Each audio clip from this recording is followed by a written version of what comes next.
하나님 말씀 사사기 21장 25절 한 절 보겠습니다. 사사기 21장 25절 한 절입니다. 같이 읽겠습니다. 그때 이스라엘에 왕이 없으므로 사람이 각기 자기의 소견에 옳은 대로 행하였더라. 아멘. 지난주에는 교육과 또 성경의 명료성 그리고 성경의 권위의 문제에 있어서 상대주의가 어떤 모습으로 나타나고 그 결과가 무엇인지에 대해서 살펴보았습니다. 오늘은 계속해서 성경에 대한 지식 그리고 성경에 대한 해석 이런 부분에서도 상대주의가 어떤 형식으로 나타났는지, 그렇다면 그런 것들에 반해서 우리는 어떻게 해야 되는지 이런 것들을 살펴보도록 합니다. 알람 볼룸은 그 점을 이렇게 말을 합니다. 성경에 대한 지식과 관련해서 말이죠. 그래서 그가 이렇게 말을 해요. 최근의 유행의 하나로서 막연히 신성성에 대한 동경심이 일어나면서 참된 신앙과 성경에 대한 지식은 쇠잔해 버렸다라고 말합니다. 그 어떤 소위 오늘날의 어떤 영성이라고 하는 말이 굉장히 대두되고 있죠. 벌써 한 30년 전 그 정도 되는데, 제가 신대원에 2005년에 들어갔는데 그 앞에 한 2000년 초반부터 해서 우리나라에서는 토마스 머튼이랄지 또는 헨리 나우엔이랄지 또는 리차드 포스터나 이런 사람들을 통해서 이런 영성과 관련된 것이 막 붐을 이루었습니다. 그래서 막연히 어떤 영성에 대한 동경심이 일어났어요. 그러면서 뭔가 하나님을 더 깊이 체험하고 더 알기를, 그런 어떤 신비적인 이런 것들을 막 찾아가는 이런 현상이 붐을 이루었어요. 우리나라에는 선한 목자교회 유기성 목사님, 이런 분이 이제 대표 주자죠. 우리나라 안에서는. 이제 그러면서 반대로 참된 신앙과 성경에 대한 지식은 쇠잔해 버렸다라는 겁니다. 얼마나 큰 아이러니입니까? 그러니까 하나님을 더 깊이 알고 더 깊은 영성에 이렇게 들어가기를 원하면서도 그 하나님에 대한 지식을 알려고 하는, 성경에 대한 지식을 추구하는 이런 일들은 쇠퇴해 버렸다라는 거예요. 그러니까 수련회 했던 것과 일맥상통하는 내용이죠. 그래서 이런 현상에 대해서 예일대학 신학부 교수인 조지 린드백이라는 분이 이제 비슷한 그런 논평을 이렇게 했습니다. 계몽주의 지도자들은 신자들이 아니었다.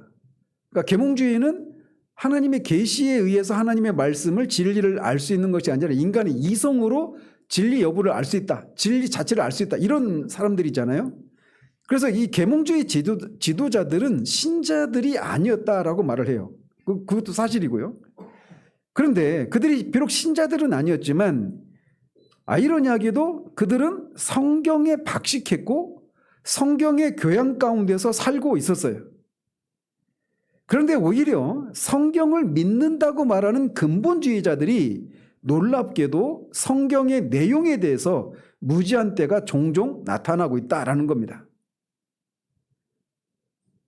그러면서 그 교수가 처음에 예일대학에 왔을 때 비기독교적 배경을 가진 사람들까지도 오늘날 교회 다니는 가정 출신의 사람들 대부분보다도 성경을 더 잘 알고 있었다라는 겁니다.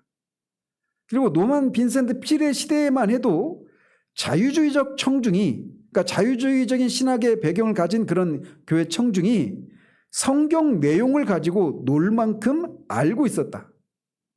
성경에 대한 지식은 자유주의 신학 그런 영향 아래 있는 사람들이 그렇게 성경 지식만큼은 많이 알고 있었다라는 겁니다. 그래서 성경을 가지고 농담하고 놀 만큼 그렇게 많은 지식을 갖고 있었다라는 거예요. 그러나 로버트 슐러의 경우에서 보다시피 소위 보수라고 고백하는 사람들에게서 성경은 자취를 감추고 말았다. 크리스찬 문화도 비크리스찬 문화와 마찬가지로 탈기독교화 되었고 공적인 담화의 언어는 위험천만하게도 그 기반을 상실하고 있다라고 논평을 했습니다. 신자가 아닌 계몽주의자들, 또 신학적으로 정통이 아니라고 말하는 자유주의의 배경을 가진 사람들도 성경에 대한 지식이 많이 알고 있었지만 성경대로 믿는다고 말하는 그런 배경을 가진 사람들, 근본주의자들이랄지 어떤 기독교 가정에서 자란 사람들이 오히려 성경에 대한 지식이 그들보다 못한 그런 현실을 보이고 있다는 겁니다. 여러분을 제가 도전하고 싶어서 말씀을 드리는 거예요. 그러니까 한국 교회가 이게 굉장히 이것이 한국 교회 이단이 많이 나타나는 이유 중에 하나입니다. 그러니까 우리가 무엇을 믿는지에 대해서 하나님이 주신 이성을 가지고 하나님에 대한 지식을 알아가려고 하고 성경을 알아가려고 성경을 연구하는 우리가 무엇을 믿는지 교리를 알고 성경에서 말하고 있는 어떤 종합적이고 논리적인 체계인 교리를 알려고 하는 일에 열심을 내지를 않아요. 그러니까 교회를 수십 년을 다녀도 우리가 무엇을 믿는지를 모릅니다. 그러니까 그런 현실들이 한국교회의 신앙의 풍토예요. 그러니까 뭐 열심히 기도하고 열심히 봉사하고 이런 것들은 많이 얘기하지만 뭘 믿는지에 대한 얘기들이 거의 안 돼 있다는 겁니다. 그래서 성경이 지난주에 살폈던 것처럼 명료성과 권위를 잃어버리게 된 이유 중에 하나는 너무나도 많은 기독교인들이 성경의 주요 주제들을 파악하지 못하고 있기 때문이다라고 저자는 진단을 해요. 그래서 그렇게 된 이유가 뭐냐? 그러면 지식의 결여, 가르치는 일의 결여, 강해 설교의 결여 때문이다라고 말을 합니다. 자녀들이 소위 복음주의 교회라고 하는 곳에서 몇몇 입증하는 구절과 약속의 말씀들을 제외하고는 성경적으로나 교리적으로 무지한 채 자라나고 있다는 겁니다. 그래서 우리가 성경 구절을 암송할 때도 어떤 그런 약속을 말하고 있는 그런 구절들 몇 구절만 알고 있지 성경에 대한 기본적인 어떤 더 깊이 성경 구절이 뭘 의미하는지 이 의미하는 것들을 이렇게 종합하고 논리적으로 체계화한 교리에 대한 지식은 고사하고 성경 지식 그 자체마저도 거의 없다라는 겁니다. 그러니까 교회를 수십 년을 다녀도 성경을 한 번도 읽지 않은 그런 성도들이 얼마나 될까요? 비율적으로? 놀랍게도 한국 교회가 이런 부분에서 너무나 약해요. 교회라고 하는 한자가 있잖아요. 한자. 이 교자가 무슨 자인지 아세요? 학교할 때 가르칠 교자입니다. 가르칠 교자. 그러니까 교회 본질은 가르치는 곳이에요. 가르치고 선포하는 곳이에요. 뭘 가르쳐요? 성경이 말하는 내용을 가르치는 거예요. 성경에서 하나님이 어떤 분으로 계시하고 있는지, 예수 그리스도는 어떤 분이고, 우리의 구원은 어떻게 일어나고, 성경은 또 무엇이고, 교회는 또 무엇이고, 우리가 장차 우리에게 일어날 일들이 무엇이라고 성경이 말하고 있는지, 이런 내용들을 가르치고 선포하는 곳이 교회예요. 근데 가르치고 선포하는 대신, 그러니까 가르친다는 얘기니까 교인의 입장에서는 어떤 곳이에요, 교회는? 배우는 곳이란 말이에요. 근데 가르치고 배우는 이런 일들이 너무나 없어요. 한국의 현실이. 그저 열심을 내는 거. 그 열심을 낼 수 있도록 어떤 우리 마음을 뜨겁게 해주는 감동적인 그런 어떤 예화나 이런 것들이 주입니다. 그렇게 수십 년을 다니다 보니까 무엇을 믿는지에 대한 내용이 불분명해요. 그러니까 뭔가 새롭다 싶으면 막 그쪽으로 몰려가는 겁니다. 이단이 그렇게 많이 나오는 거예요. 여러분의 책임은 아니니까 자책감을 가질 건 없는데 한국의 현실이 그렇다라는 겁니다. 그래서 실제로 이 저자가 마이클 호튼이 언젠가 이 기독교 미션 스쿨이라고 할 수 있는 데서 이제 가서 강연을 하면서 개신교 종교 개혁에 대해서 강연할 기회가 있었대요. 근데 그 교회는 기독교 이제 미션 스쿨이면서 이제 초교파적인 그런 학교였다고 합니다. 그러면서 이제 근본주의 성격의 학교였는데 학생들이 한 70명 정도 되는 학생들한테 이제 물었대요. 교회를 다니면서 칭의라고 하는 단어에 대해서 들어본 사람 70명 중에 거기가 기독교 학교라고 그랬잖아요. 다양한 그 교파의 배경을 가진 그 크리스찬 학생들이 오는 곳인데 거기에서 칭의라고 하는 단어가 무슨 의미인지 말할 수 있는 사람 손 들라고 하니까 몇 명이나 들었을까요? 한 명도 안 들었답니다. 그러면 칭의라고 하는 용어 자체를 들어본 사람 이렇게 물었대요. 그럼 몇 명이나 들었을까요? 한 명 있었대요. 한 명. 그러니까 칭의가 무엇인지 설명할 수 있는 사람은 하나도 없었고 칭의라고 하는 단어를 들어본 사람이 한 명 있었대요. 그 칭의라고 하는 교리가 루터가 말했던 교회가 서고 넘어짐의 교리다라고 하는 이런 얘기는 들었대요. 한 명이. 우리나라의 주일학교는 어떨까요? 거의 모를걸요. 비슷한 현실이라고 봐요. 그러니까 제가 지금 우리의 상황만 가지고 얘기하는 게 아니라 일반적인 한국교회 보편적인 얘기를 하는 겁니다. 그래서 1984년에 미국의 갤럽 여론조사에서 많은 복음주의자들이 성경의 무호성은 믿지만 성경을 정기적으로 읽지도 않고 성경에 대한 기초 지식조차 가지고 있지 못하다는 사실이 드러났답니다. 예를 들어서 복음주의자들 중에 십계명을 그 십계명이 말 그대로 계명이 몇 개예요? 10개잖아요. 근데 십계명 중에 5개 이상을 언급하는 사람이 절반도 안 되더라는 겁니다. 그 십계명이야말로 우리가 수도 없이 들었어야 되고 알아야 되는 거잖아요. 근데 성경의 무호성 믿는데요. 근데 성경을 정기적으로 읽지도 않고 성경에 대한 기초적인 지식이 없더라는 겁니다. 그래서 이 강해 설교가 그런 면에서는 유익이 있어요. 어쨌든 싫든 좋든 계속 성경을 살펴보게 되잖아요. 저는 지금 한 100번 이상씩은 읽었거든요. 신구약을. 근데 지금도 보면 이런 게 있었어? 이런 구절이 나타나요. 그러니까 뭐 그 구절이 뭘 의미하는지는 차치하고 얼마나 우리가 이 성경을 읽는 일에 연구하는 건 차치하고 읽는 일 뒤에서 말씀드리겠지만 아까도 점심 때 말씀드렸잖아요. 이 챗GPT가 나왔잖아요.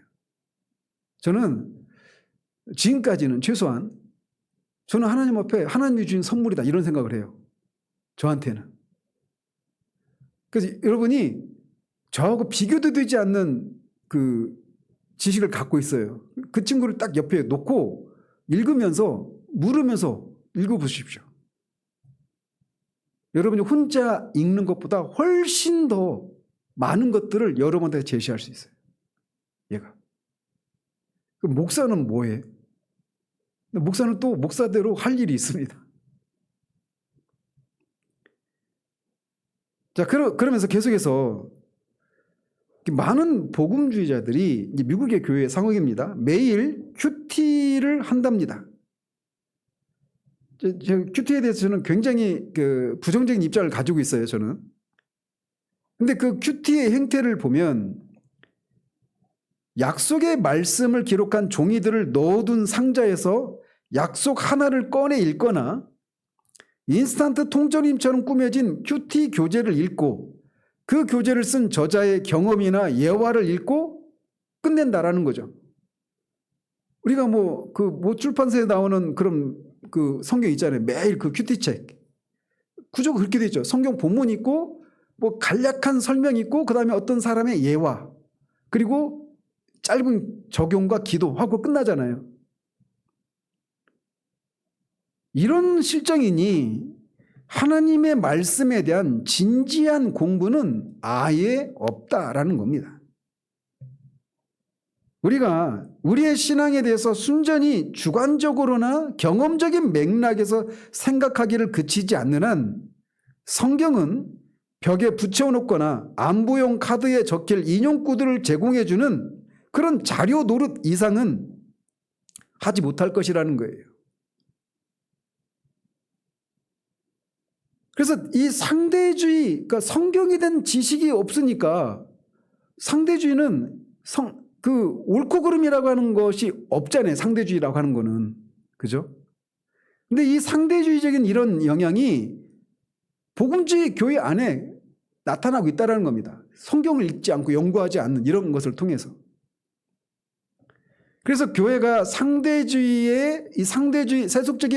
이런 상대주의의 피해자이면서 또 동시에 장본인이기도 하다라는 거예요. 또 관련해서 상대주의가 성경 해석과도 연관이 있다라는 겁니다. 그래서 이 마이클 호튼이 누군가가 하지만 그건 당신의 해석일 뿐이지요 라고 한 말을 들을 때마다 동전을 손에 쥐고 동전을 하늘에 던져서 누가 옳은지를 동전으로라도 결정하고 본 생각이 든다라고 말을 해요. 그러니까 어떤 성경 구절을 이렇게 얘기를 하고 이 구절에서 말하는 것은 이겁니다. 이렇게 말할 때 그 말을 들어 어떤 사람이 그건 목사님 생각이고요. 이렇게 말할 때마다 자신은 이게 동전을 던져서 내 말이 맞는지 다른 사람의 말이 맞는지 이렇게 확인해 보고 싶을 지경이다. 이렇게 말을 해요. 이 말이 뭘 함의하고 있는지를 알기 때문에 답답한 마음이 이런 얘기를 하는 겁니다. 그러니까 우리가 기본적으로 요한복음 1장 1절에다 그러면은 그 말씀이 의미하는 어떤 객관적인 내용이라고 하는 게 있잖아요. 그러니까 그런 객관적인 내용에서 벗어나면 틀린 거고 그게 맞으면 맞는 거잖아요. 그러니까 성경 어떤 해석을 하면 그거는 A 목사의 해석이고 B 목사는 또 다르게 해석하고 이렇게 있을 수가 없잖아요. 근데 이 성경 어떤 구절을 가지고 해석하면 그건 목사님의 해석이군요. 이렇게 말하는 거. 이게 벌써 이 상대주의가 영향을 끼쳤기 때문에 그런 생각을 한다라는 겁니다. 그래서 그런 얘기를 들을 때마다 동전이라도 던져서 누가 옳은지 결정하고 싶은 마음이 든다라는 거예요. 그리고 항상 그 말 뒤에는 양쪽 모두에 다 좋은 사람들이 있지요라고 하는 말이 뒤따른다라는 거예요. 그러니까 저는 A로 해석했고 다른 사람이 B로 해석했어요. 그러면 A와 B가 서로 만약에 모순된다. 그러면 A가 맞든지 B가 맞든지 그러잖아요. 그죠? 근데 그 A로 해석한 저에게 그건 목사님의 해석이지요. 이렇게 말하고 양쪽이 다 좋은 사람들이 있지요. 이렇게 말한다라는 거예요. 지금 저자가 지금 문제 삼고 싶은 건 서로 다른 견해를 갖고 있는 사람들이 도덕적으로 인격적으로 훌륭하냐 아니냐 이런 얘기를 하고 싶은 게 아니라 그 사람의 해석이 옳으냐 아니냐 이게 중요한 거잖아요. 아까도 말씀드린 것처럼 하나님은 낙의 입을 열어서라도 말씀하시는 분이니까 그 사람이 복음주의 진영이 있는 사람이냐 아니면 비복음주의적인 진영이 있는 사람이냐 이것도 중요한 내용이지만 그가 어느 진영에 있다고 해서 그 사람이 복음주의 진영이 있는 사람이라고 해서 그 사람의 해석이나 말이 항상 옳은 건 아니잖아요. 또 반대의 진영에 있는 사람의 말이 항상 틀린 건 아니잖아요. 그러니까 중요한 것은 그 사람이 어느 진영에 있는 사람이냐가 중요한 게 아니라 그 사람이 말하는 내용이 맞냐 틀리냐 이게 중요한데 우리 시대는 이게 없다라는 겁니다. 성경 해석과 관련해서. 그러니까 이게 어떤 식으로 나타나냐면요. 우리 교회는 외부에서 잘 안 오잖아요.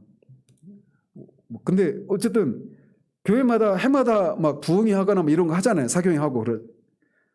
그러면은 자체적으로 하지 않으면 외부 강사를 모셔오면 올해 와서 어떤 강사가 와서 전했던 메시지가 내년에 온 강사에 의하면 서로 다른 견해를 가지고 설교할 수 있단 말이에요. 실제로 보면 그렇게 와요. 그러니까 유명하다고 하는 사람들 막 모시잖아요. 강사들을. 근데 A 강사와 B 강사가 서로 다른 견해를 갖고 있어 같은 어떤 본문에 대한 해석이 서로 반대된단 말이에요. 근데 A 강사가 왔을 때도 아멘 할렐루야. 그거에 반대되는 견해를 가지고 온 목사가 와서 설교해도 아멘 할렐루야라는 겁니다. 문제가 심각한 거죠.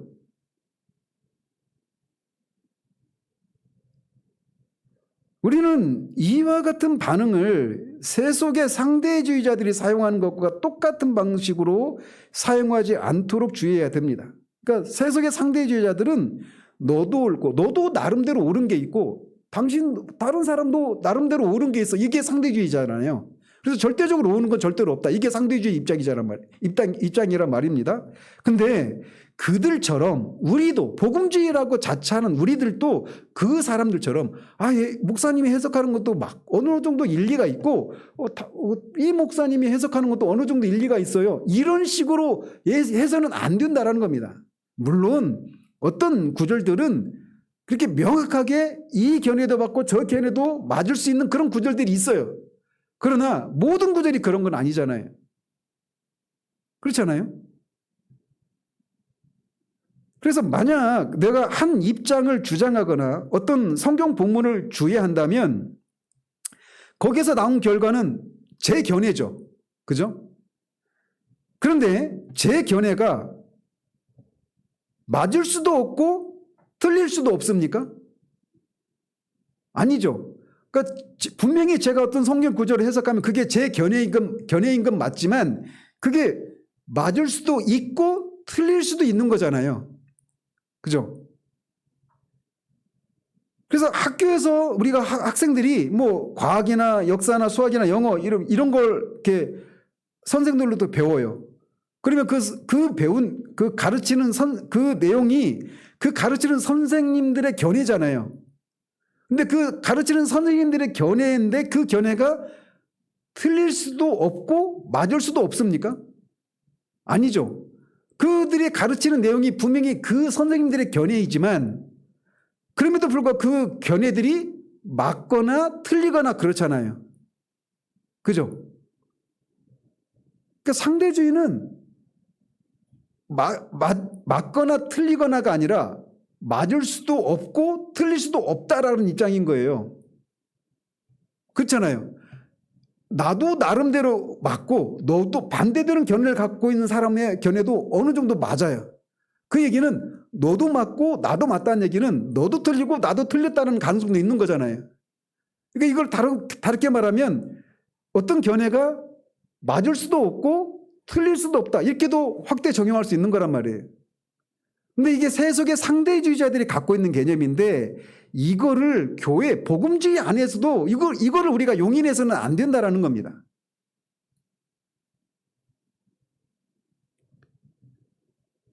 두 개의 대립되고 있는 해석이 있다면 그 중에 하나는 옳은 해석이든지 잘못된 해석이든지 그렇단 말이에요.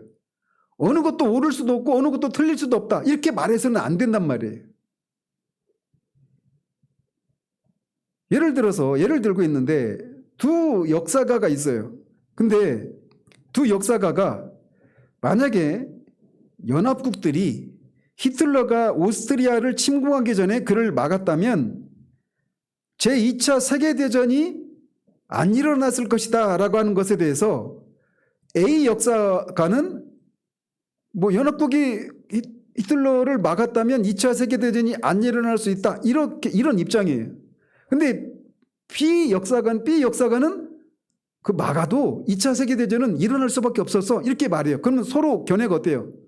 서로 반대되잖아요. 그러면 이 두 사람이 다 틀릴 수 있습니까? 없습니까? 다 틀릴 수 있죠. 뭐 제3의 경우도 있을 수 있으니까. 그런데 두 역사의 견해가 서로 모순되고 있는 지점에서는 둘 중에 하나는 옳거나 둘 중에 하나는 틀리거나 이렇단 말이에요. 근데 세속주의, 상대주의는 둘 다 틀릴 수도 있고 둘 다 맞을 수도 있다 이런 입장인 거란 말이에요. 근데 복음주의가 지금 그런 입장을 취하고 있다는 겁니다. 성경 해석과 관련해서. 그렇기 때문에 그것이 당신의 해석입니까? 이렇게 물을 것이 아니라 당신의 해석이 정확합니까? 이렇게 물어야 되는데 그렇지 못한 현실을 꼬집고 있는 거예요.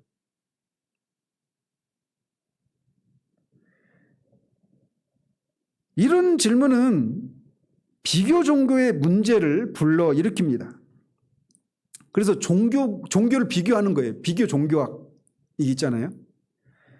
근데 한때 학자들이 비교 종교학에서 어떤 일을 했냐면 성경의 신앙과 다른 종교들을 비교했어요. 한때는 비교 종교학 하면 기독교와 다른 종교를 비교했단 말이에요. 그런데 지금은 어떻게 됐냐? 세속화되고 나니까 어떤 일들이 일어났냐면 다른 종교들끼리 비교하는, 기독교와 다른 종교를 비교하는 게 아니라 다른 종교들끼리만 비교하는 일이 일어났다는 겁니다. 그러니까 그전에는 기독교와 다른 종교를 비교했어요. 비교 종교학과에서. 그 얘기는 뭐예요? 어떤 기독교라고 하는 기준을 딱 놓고 여기에서 다른 종교를 비교하면서 뭐가 틀리고 옳고 이렇게 비교할 수 있었는데 지금은 기준점이 없어진 겁니다. 그냥 다른 종교들끼리 비교해버리는 거예요. 그러면 어때요? 다른 어떤 기준점이 없으니까 이 종교도 나름대로 어떤 뭐가 장점이 있고 나름대로 다 모든 게 옳거나 모든 게 틀리거나 이렇게 돼버리는 겁니다. 어떤 것은 맞고 어떤 것은 틀리고 이렇게 되지 않고 모두 맞거나 모두 틀리거나 이렇게 되어버리는 거예요. 이게 상대주의화가 되어버리면 이런 일이 일어난다는 겁니다. 그래서 하비콕스가 이렇게 말을 했어요. 때때로 혹자는 종교적 다원주의만이 유일하게 말할 가치가 있는 것이라는 인상을 받는다. 옛날 히브리 신앙의 독특성을 강조하는 대신에, 그러니까 유대교 전통, 그 히브리 신앙의 독특성을 강조하는 대신에 구약 학자들이 가나안 종교와 병행되는 사항들을 찾고 있어요. 그리고 신약 학자들은 바울 서신들과 복음서들을 영지주의 문서와 불교와 힌두교 문서들과 비교하고 있습니다. 지금은. 그래서 기독교에 나타난 어떤 힌두교적인 영향들, 영지주의 영향들, 신약의 학자들은, 구약은 유대교와 가나안 종교 있잖아요. 이 가나안 종교와의 상관성, 이런 걸 연구하고 있다는 겁니다. 상대화가 되고 마니까. 그러니까 어떤 것이 옳으냐, 참이냐, 이런 비교가 되고 있지 않다라는 겁니다.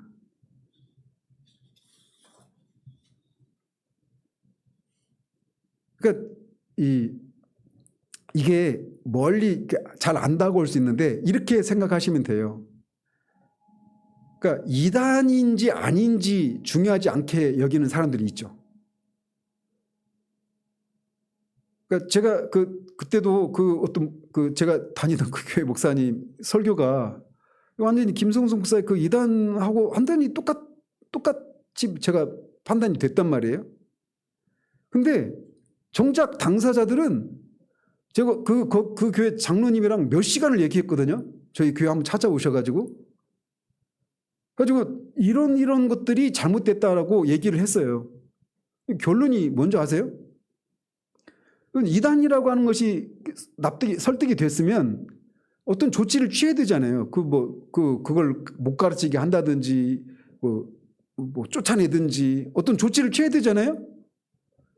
근데 이단이든 아니든 어쨌든 그분이 와서 그렇게 가르치면서 뭔가 새로운 열심이 생기고 교회가 뭔가 활기차고 그러니까 된다라는 거죠. 그죠?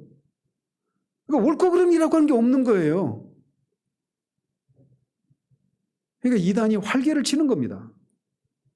그러니까 교회를, 그래서 그분이 나가고 새로운 분이 와도 그 전에 배웠던 것이 잘못됐다 이런 게 없어요. 그냥 이 새로운 목사님 왔는데 그전 목사님은 열심히 있고 뭔가 막 활기차고 막 그랬는데 이 목사님은 조용하고 뭐가 없고 막 이런 것만 얘기하는 거예요. 본질이 그 상대주의화가 되어버리니까 그런 일이 일어나는 겁니다. 그러나 언젠가 영원히 어떤 진리가 무엇인가를 말하지 않게 될 수는 없단 말이에요. 무엇이 진리인가를 언젠가는 말을 해야 된단 말이죠. 예를 들면 어떤 그 저축과 인플레이션에 대한 이런 서로 상반된 어떤 경제 이론을 가지고 있는 경제학자들이 서로 그 저축과 인플레이션과의 관계에 대해서 서로 다른 입장을 갖고 자기의 어떤 견해를 얘기할 수 있죠. 그런데 결국은 자기 돈을 어떻게 투자하는 것이 경제적으로 좋은지에 대해서는 어쨌든 결정을 내려야 되잖아요. 경제학자라면 어떻게 투자를 하는 게 더 경제적인지를 결정을 내려야 되잖아요. 이렇게 투자해도 좋고 저렇게 투자해도 경제적 이런 건 없잖아요. 서로 상반된 경제적인 이런 입장을 갖고 있다면. 하물며 영혼의 운명을 가지고 논하는 것들에 있어서 이렇게도 옳고 저렇게도 옳고 이렇게 언제까지 갈 수는 없다라는 겁니다. 무엇인가는 어떤 것은 옳고 어떤 것은 틀리다라고 하는 어떤 결정과 선택하는 그것이 반드시 있어야 된단 말이에요. 오랫동안 복음주의자들은 여러 결정 사항들을 맹목적으로 무시한다라는 말을 들어왔습니다. 그런데 이제는 복음주의 어떤 곳에서 그 결정 사항을 이것이냐 저것이냐 이런 것을 맹목적으로 받아들이도록 격려받고 있어요.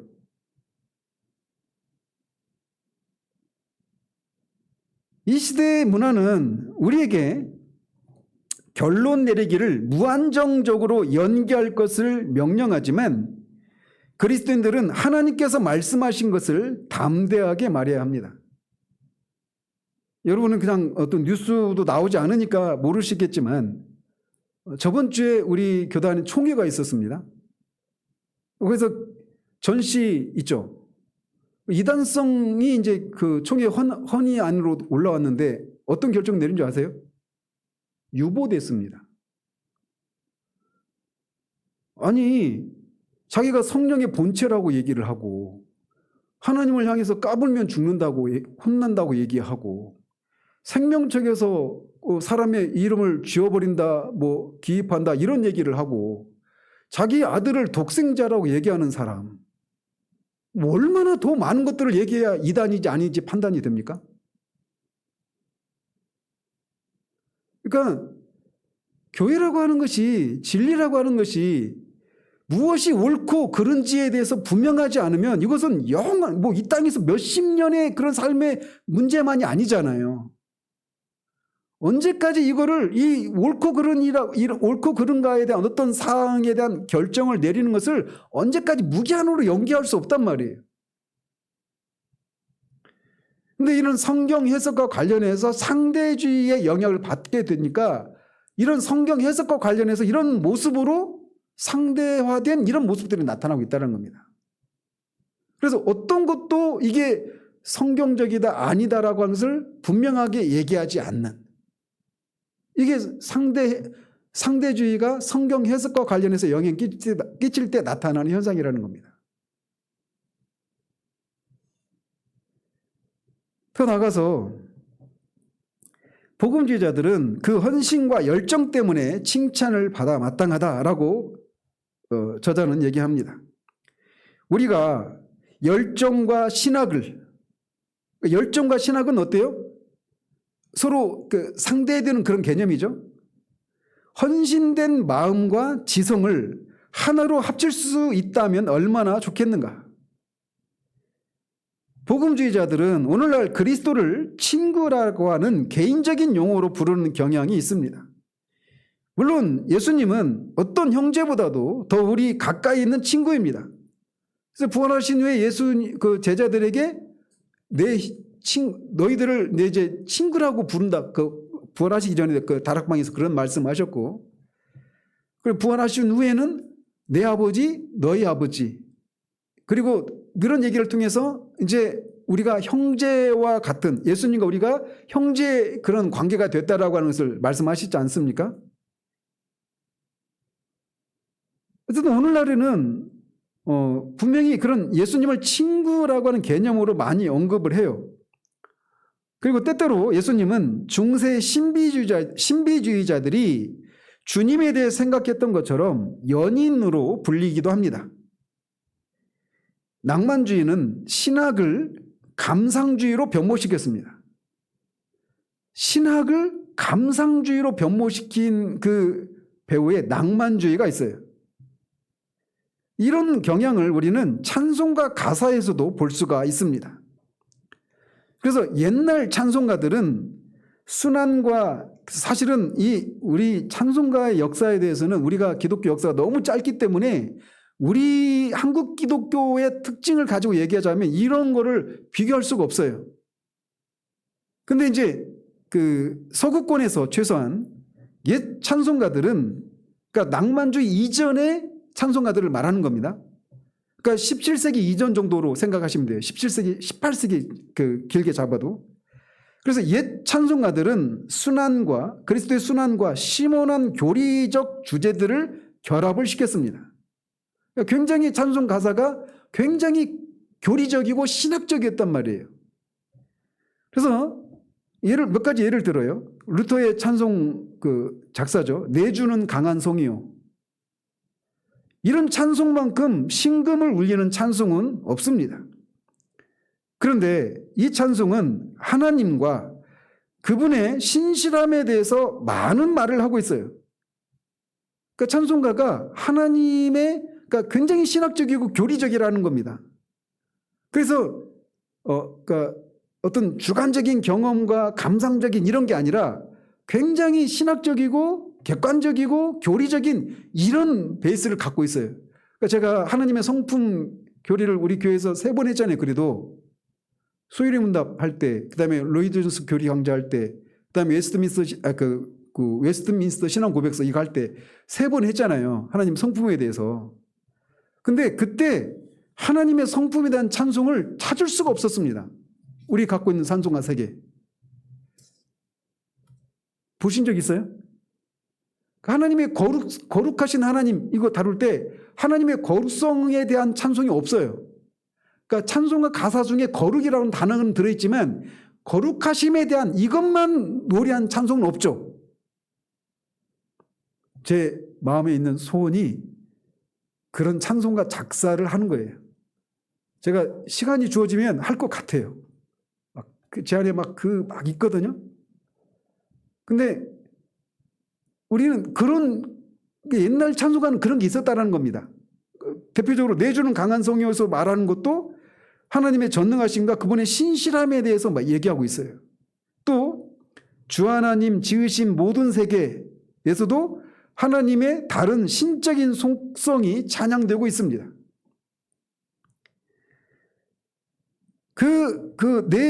주 하나님 지으신 모든 세계의 이 찬송 작가는 하나님의 위대하심을 성찰하기 위해서 자연을 보고 그 하나님의 위대하심을 발견하고 그 하나님의 위대한 속성을 찬양하고 있어요.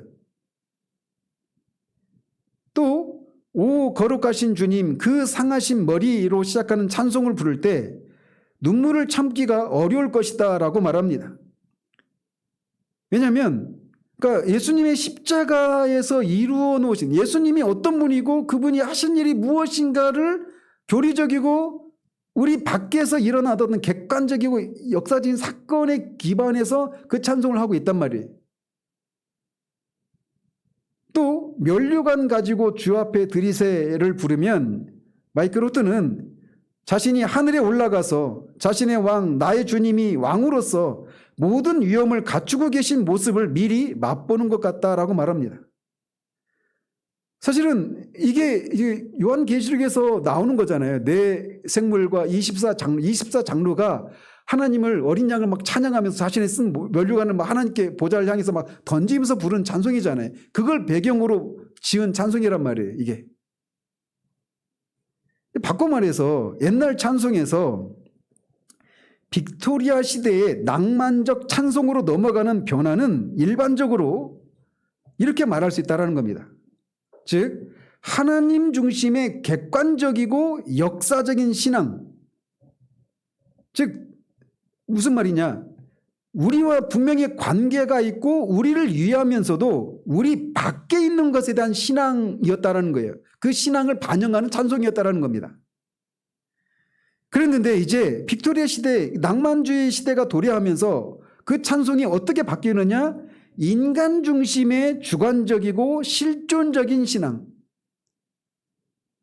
즉 성령과 또는 예수님과의 개인적인 관계에만 몰두하는 신앙으로 강조점이 변화되었다, 이렇게 말할 수 있다는 겁니다. 오늘날 이 CCM 가사들도 한번 잘 보십시오. 거의 뭐냐면 이렇게 우리 밖에서, 우리를 위한 것이지만 또 동시에 우리 밖에서 이루어진 객관적인 그 사실이 말해주는 그런 교리와 신학적인 그런 기반 위에서 그 지은 찬송보다도 내가 주관적으로 하나님을 향해서, 주님을 향해서 어떤 은혜를, 마음의 어떤 감동을 느끼고 막 이런 어떤 굉장히 주관적이고 감상적인 이런 가사들이 대부분 굉장히 많죠. 그러니까 이미 이게 서구 사회는 이미 그 빅토리아 시대 이후로 그런 변화가 일어나고 있었다는 겁니다. 이런 변화는 이제 그저 예수님만 사랑합시다, 신학은 방해만 될 뿐입니다 라고 하는 말에 반영되어 있다는 겁니다. 무슨 말씀인지 아시겠죠? 그러니까 찬송가가 이전에는 객관적인 역사적인 그런 사건들을 통해서 드러난 하나님의 성품이나 속성이나 그분이 하신 어떤 대속적인 의미나 이런 굉장히 교리적이고 신학적인 이런 기반의 찬송 가사들이었다면, 이제는 이제 그저 예수님이나 사랑합시다 이런 그 말로 대변될 수 있는 어떤 굉장히 주관적이고 어떤 감상적인, 감정적인 이런 것으로 바뀌었다라는 거예요. 물론 신학이 지나치게 사소한 것까지 따져서 복잡하게 만들어서 예수님의 사랑의 단순성을 흐리게 할 수도 있습니다. 그리고 일부 그렇게 했던 것도 인정할 수 있어요. 그럼에도 불구하고 신학은 하나님에 대한 연구 이상입니다. 만약 이번에 우리가 수련회 때 했던 주제와 이제 매우 관계가 있는데, 만약 하나님을 더 알고 배우는 일이 하나님 사랑하는 일에 방해가 된다면 우리는 무슨 소망을 가지고 우리가 우리의 헌신과 경외와 경배를 불러일으키는 그런 하나님의 속성들을 발견하려고 애를 쓰겠습니까? 하나님의 속성을 배우고 알면 알수록 이게 우리의 신앙이 하나님을 사랑하는 일에 방해가 된다면, 아까 이제 예수님만 더 사랑하십시다, 신학은 방해가 될 뿐입니다, 이런 게 이 시대의 풍조인데, 그 얘기는 하나님에 대한 어떤 하나님의 속성에 대한 그런 공부나 연구 이런 게 하나님을 사랑하는 데 방해가 된다면 우리는 하나님에 대한 그런 지식을 얻기 위한 그런 노력을 할 때 무슨 소망을 가지고 그걸 연구하고 노력하겠느냐라는 겁니다. 신학이 예수님을 사랑하는 것에 방해가 될 뿐이라면. 그러니까 이게 우리 시대에도 있잖아요. 교리는 우리를 메마르게 하고 딱딱하고 이런 생각 있잖아요. 이게 지금 우리 시대가 이런 영향을 받고 있다는 겁니다. 그리고 만약 진정 신학이 그저 예수님만을 사랑하는 데 방해가 된다면 우리는 몰몬 교도들이나 여호와의 증인들이나 기타 기독교 정통이 이단이라고 말했던 사람들을 향해서 사과문을 작성해야 된다라는 겁니다. 왜 그러느냐면 이 마이클 호튼도 친구 중에 몰몬 교도가 있대요. 근데 몰몬 교도인 그 친구도 자기들도 예수님을 사랑한답니다. 그리고 그들은 매우 도덕적이고 이 복음주의 진영에 있는 사람들보다 예배당에 2-3배는 더 나가는 훌륭한 사람들이래요. 그런데 그 몰몬 교도를 향해서 기독교 정통에서는 그들을 기독교인이라고 합니까? 안 합니까? 안 하죠. 이단이라고 하죠. 왜요? 그들이 기독교인들보다 부도덕해서요? 그것 때문인 겁니까? 아니면 그들이 예배당에 우리보다 덜 가섭니까? 아니잖아요. 그런데 왜 기독교 정통은 그들을 이단이라고 해요? 기독교인이 아니라고 해요? 그들이 믿는 것이 우리가 다르니까 그런 거예요. 성경과 다르니까. 그들도 예수님을 사랑한다고 말하고 굉장히 도덕적이고 굉장히 어떤 신앙 열심을 낸단 말이에요. 그런데 우리는 정작 복음주의라고 자처하는 사람들이 신학은 방해만 될 뿐이고 예수님을 사랑합시다. 이것만 더 열심을 내십시오. 이렇게 말하고 있다라는 겁니다. 그러니 우리가 오히려 그런 이단을 이단이라고 말하는 것에 대해서 사과문을 작성해야 되지 않냐. 이렇게 비꼬고 있는 거예요. 맞잖아요?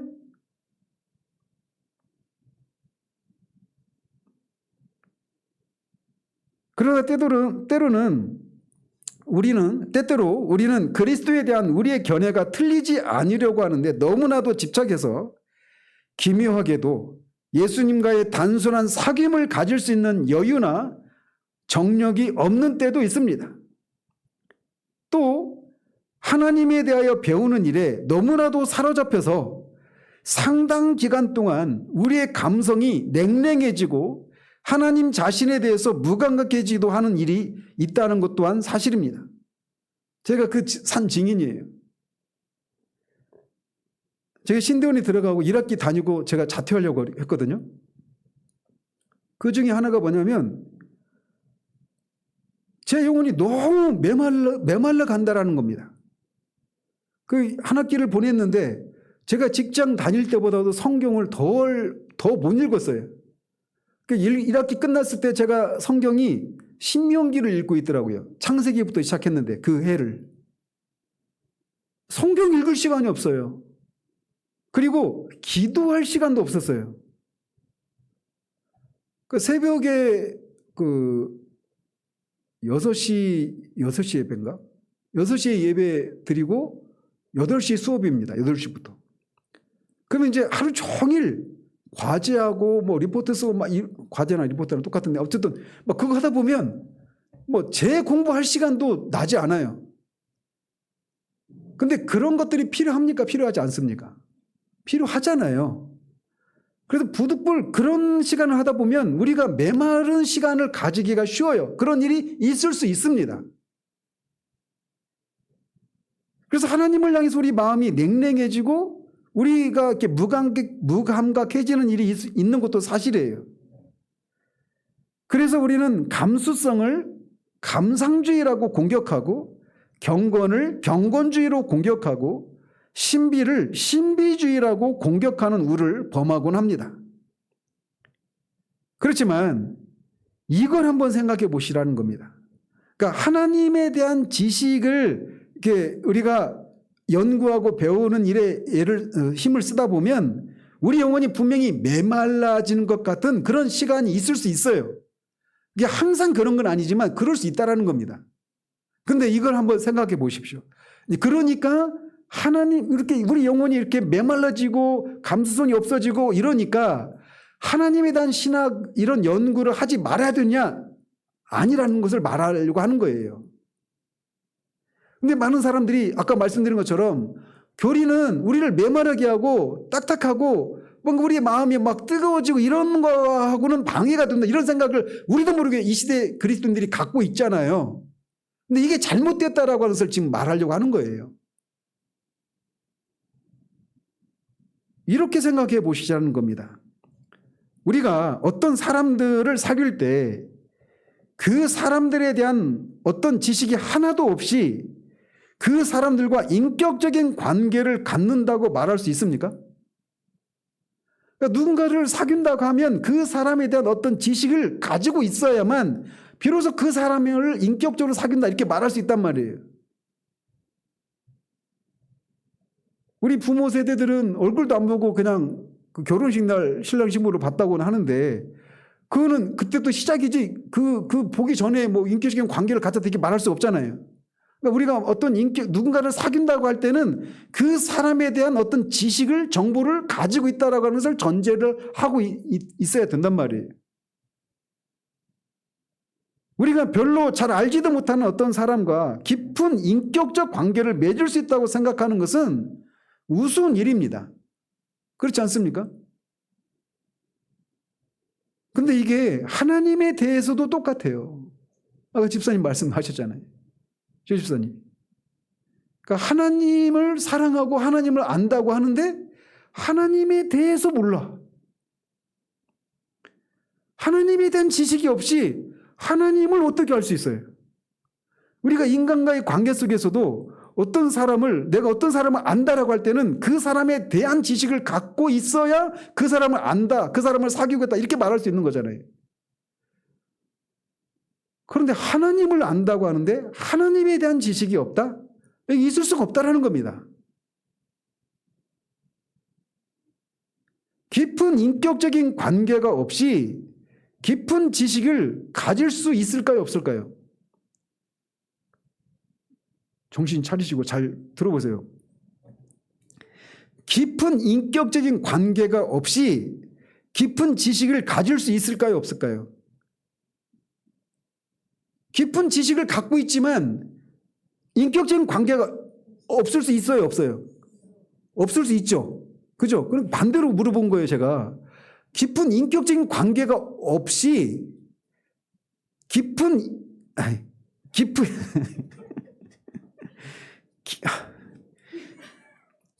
인격적인 관계가 없이 깊은 지식을 가질 수 있어요.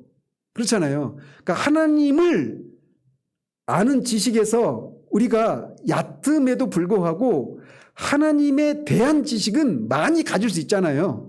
그걸 이렇게 얘기한 겁니다. 그러나 그에 상응하는 깊은 이해 없이, 즉 어떤 상대에 대한, 하나님에 대한 깊은 이해 없이 하나님과 깊은 인격적 관계를 갖는다라고 하는 것은 가능해요, 불가능해요? 불가능하단 말이에요. 그러니까 다 조사해 봐야 돼요. 네? 하나님을 안다, 하나님을 사랑한다라고 하는데 당신이 사랑하는 하나님, 당신이 아는 하나님이 어떤 분인데 그렇게 사랑한다, 안다라고 말하느냐. 그거에 대한 지식이 없다면 그 사람이 아는 하나님은 하나님이 아닐 수 있거나 잘못된 하나님일 수 있는 거예요. 이게 얼마나 무서운 일입니까?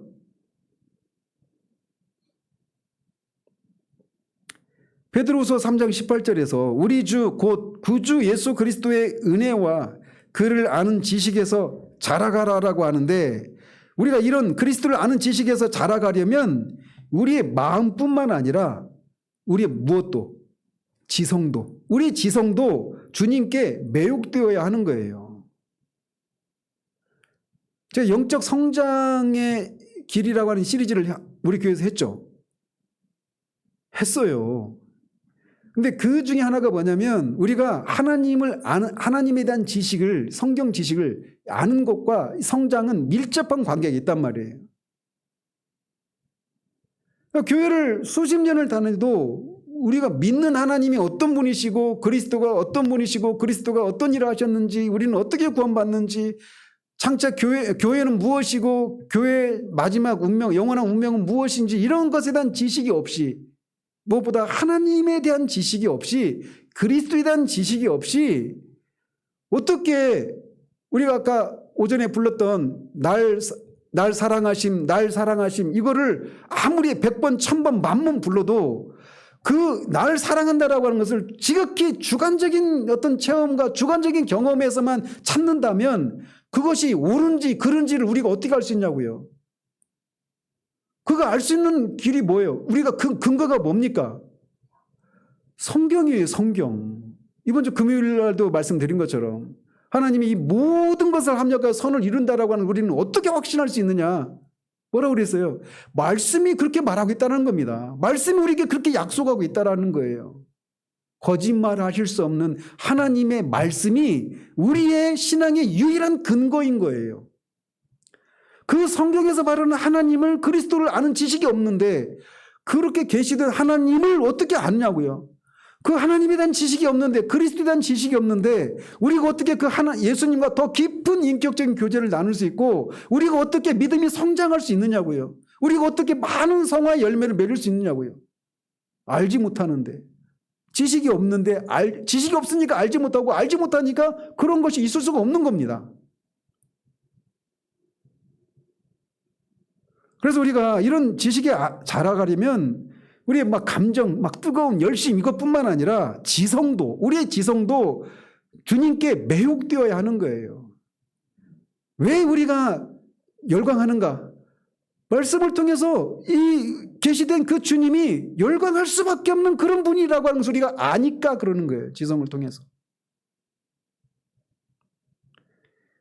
그렇기 때문에 저자는 복음주의자들이 오직 예수만을 사랑하자라고 하는 말을 충분할 만큼 철저하게 이해하지 못했다고 주장하고 있습니다.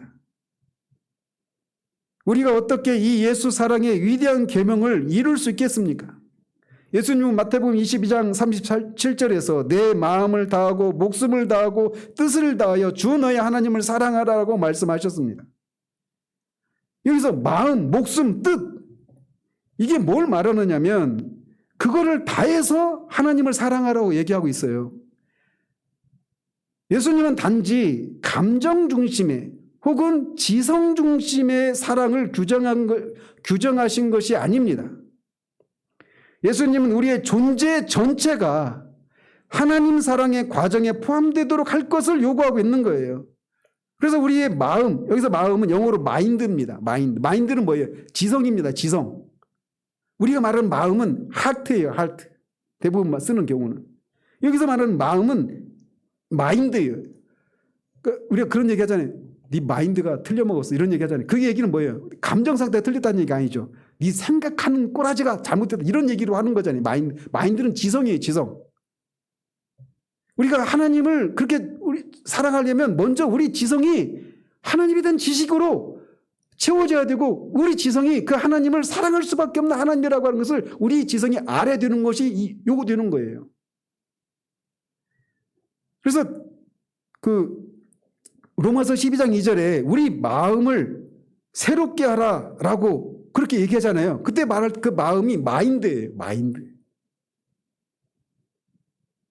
근데 우리가 내 안에 하나님에 대한 사랑이 없어 막 이런 얘기할 때 뭘 가지고 얘기해요? 감정, 내 마음 상태가 하나님을 향한 사랑이 막 느껴지지 않고 이런 것 때문에 얘기하잖아요. 근데 먼저 해야 될 일이 뭐냐면 우리 지성이 우리가 사랑할 수밖에 없는 하나님인지 아닌지를 아는 일이 필요한 거예요. 이게 없이 어떻게 우리가 전 존재로 하나님을 사랑할 수 있느냐고요. 그래서 여기서 말하는 로마서 12장 2절에서 말하는 마음은 어떤 구절을 이해하고 논평을 해석할 때 사용하는 바로 그 마음이라는 겁니다. 즉 우리 인격적인 관계에 반영되는 바로 그 지성이라는 겁니다. 우리가 무엇인가에 대해서 무엇인가 느끼고 경험하게 하는 것은 생각이에요. 어떤 생각에 대해서 우리가 그것이 좋은지 싫은지 사랑할 만한 것인지 미워할 만한 것인지를 느끼게 해주는 거예요. 그러니까 느낌 이전에 감정 이전에 지성이 있는 겁니다. 몰라 싫어 난 막 무조건 싫어 이건 이런 사람하고 참 삶이 힘듭니다. 지성이 문제예요.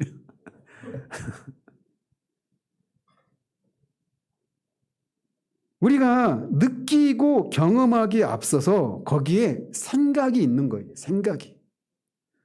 그러니까 하나님에 대한 사랑, 막 그 사랑이 마음으로 충만해지기를 원한다면 먼저 우리가 해야 될 일이 뭐예요? 말씀을 연구하고 묵상하는 것을 통해서 그 말씀이 우리에게 말해주고 있는 하나님이 어떤 분이신지에 대한 지식을 알려고 하는 일들이 요구되는 거예요. 구원에 대한 감격이 우리 가운데 없고 막 그래. 그러려면 막 그런 감격이 나한테 부어주기를 막 기도할 것이 아니라 왜 우리가 구원에 대해 감격할 수밖에 없는지, 우리에게 일어난 구원이라고 하는 것이 어떻게 이루어졌고 그 구원을 행하신 분이 어떤 분이시고 구원받은 우리는 어떤 사람인지 성경이 말하는 지식을 우리가 먼저 알게 되고 그 지식에 거기서 말하는 것이 우리 지성이 설복이 되면 내가 이런 사랑을 받고 이런 구원을 받았다라고 해서 알고 자연스럽게 구원의 감격이 나오는 겁니다. 그러니까 어떤 지성이 없이 인격적인 관계를 형성하기 위해서는 그 상대방에 대한 지식이 반드시 요구된단 말이에요. 이게 모든 것에 적용될 수 있는 겁니다. 반대로 우리로 하여금 화나게 하고 흥분하게 하고 꺼리게 하고 자비롭게 하는 것은 누군가에 대한 또는 어떤 것에 대한 우리의 생각인 거예요. 이 생각에 대한 반응으로 화도 내고 꺼리기도 하고 주저하기도 하고 사랑하고 열정을 품기도 하는 것입니다. 제가 말씀드렸는지 모르겠지만 실존주의가 그런 위험에 빠졌다고 그랬잖아요. 그냥 기독교 진리는 그러니까 지성이 요구된다는 얘기는 기독교 복음은 명제화 시킬 수 있다 없다? 있다잖아요. 이게 없이 그냥 어떤 한계 체험을 통해서 그 지성이 작용 없이 그냥 신앙의 도약을 할 수 있다. 이게 실존주의가 말하는 거잖아요. 키에르케고르가 말했다는 것이니. 그러니까 어떤 체험을 했는데 그렇게 된 어떤 내용은 없는 거예요. 무엇 때문에 그랬냐는 몰라. 아무튼 그건 모르겠는데 아무튼 나한테 뭔가 있었어. 이런 식인 거죠. 그래서 그런 것들을 가져다 줄 수만 있다면 이단인지 아닌지 중요하지 않은 거예요. 신사도 가보십시오. 신사도 그런 집회들 한번 보십시오. 영상으로. 맨날 사람들 쓰러뜨리고 쓰러지면 뭐해. 100번 1000번 쓰러지면 뭐해요. 금리빨이 나고 병이 낫고 그럼 뭐예요? 나으면 좋겠죠. 근데 그런 걸 설득해서 그런 걸 행하시는 주님이신지 아닌지, 그게 정말 주님이시라면 그 주님 앞에 나는 누구인지, 이런 지성과 관련된 이런 것이 없이 그저 그런 체험을 통해서 내가 느끼는 무엇, 이것만을 추구하는 겁니다. 저는 어쨌든 제가 찾아서 그런 게 아니라 자꾸 떠요. 이게 그런 게 안 보고 싶어도 떠요. 알고리즘으로 관련된 걸 하다 보니까. 그래서 막 일렬로 서고 그 사람들 뒤에 사람들 받을 준비 해놓고 뭐라고 하면 막 쓰러지고 하는 거예요. 누워서 이렇게 쳐다보고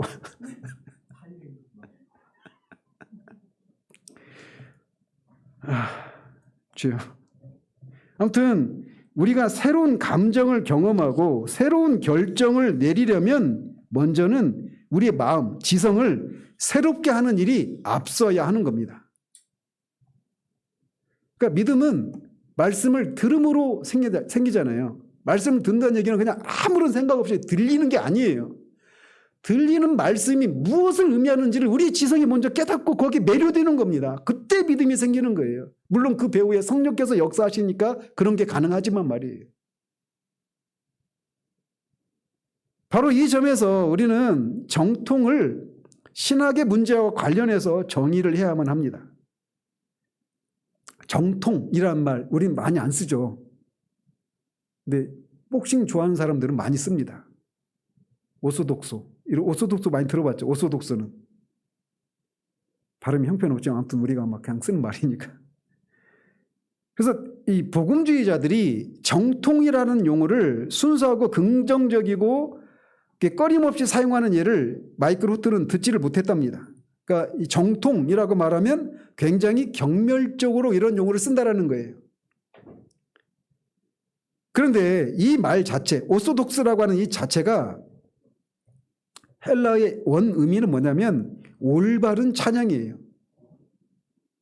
그러니까 정통이라고 하는 말이 우리는 바른 것, 옳은 것, 기준이 되는 것 이런 개념으로 먼저 이해하잖아요.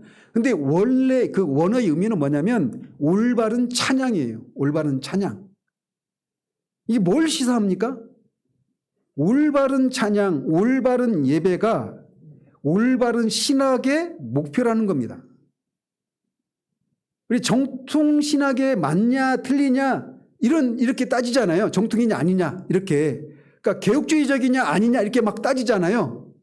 근데 신학의 목표는 뭐냐면 올바른 찬양과 올바른 예배를 하기 위해서 올바른 것이 요구되는 거예요. 아시겠죠? 그래서 교리는 결코 그 자체가 목적이 아니고 우리의 양심과 정서와 의지를 파수해서 하나님을 올바르게 예배하도록 우리를 지도하는 겁니다. 그래서 폴 오셔도 교리는 끝이 아니다 라고 말하죠. Doctrine is not end, but 라고 말하면서 하나님과 교제를 나누는 것이다. 교리의 목적은 교리 그 자체가 목적이 아니에요. 올바른 지식이 있어야 올바른 찬양과 올바른 예배가 나오니까 올바른 지식이 요구되는 겁니다. 이 정통이라고 말할 때 그게 요구되는 거예요. 그러니까 제가 무슨 주의자가 되는 거를 조심하라고 하는 이유도 그런 거예요. 그래서 개혁주의적이냐 아니냐 이렇게 막 분별할 수 있습니다. 그 자체로 나쁜 건 아니에요. 근데 개혁주의적인 그런 견해를 갖고 있는데 그 사람이 그 개혁주의적인 어떤 바른 정통한 교리를 갖고 있는 것이 그 지식이 하나님을 예배하고 하나님을 찬양하는 대로 이어주느냐 이게 관건인 거예요. 그런 정통은 죽은 정통입니다. 아무런 의미가 없는 거예요. 오히려 사람을 교만하게 하고 분열을 일으키는 그런 것에 불과한 겁니다.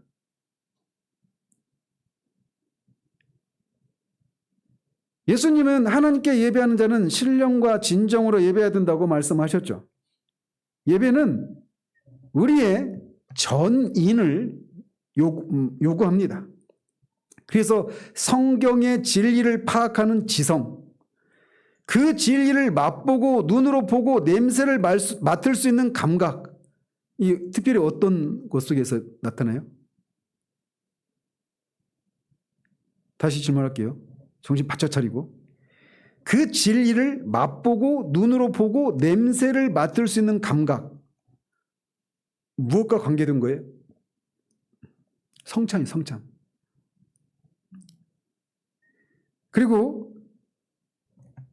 파악된 진리의 의미를 느낄 수 있는 마음, 하트, 감정, 그리고 그 진리를 실천에 옮길 수 있는 의지, 그 행동을 유지시킬 수 있는 정열, 이런 것들이 다 동원되어야 하는 겁니다. 거기에다가 우리의 몸도 예배와 섬김에 동원되어야 해요.